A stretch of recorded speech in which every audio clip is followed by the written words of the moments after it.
खड़क जा से होवे सीधा जा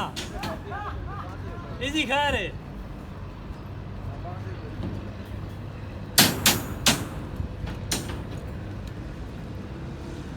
आबिद आया नहीं कॉल करें उसको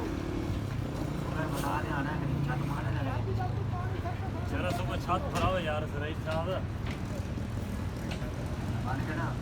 यार का अगर सुबह छत ना भराते तो फिर हम 10 टाइम में लगी गाल जावी नहीं की है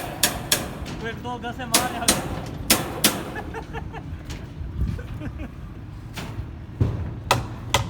काम नहीं करेंगे तो वीडियो बनती तो है लगे के बाद खा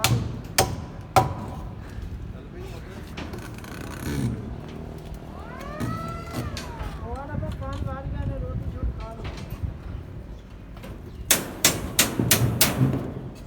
अब यार तो लड्डू खवा ले और तो दरबार थी हां कहीं लड्डू खवा ले खरिया बुकार ये नहीं मुझे नाम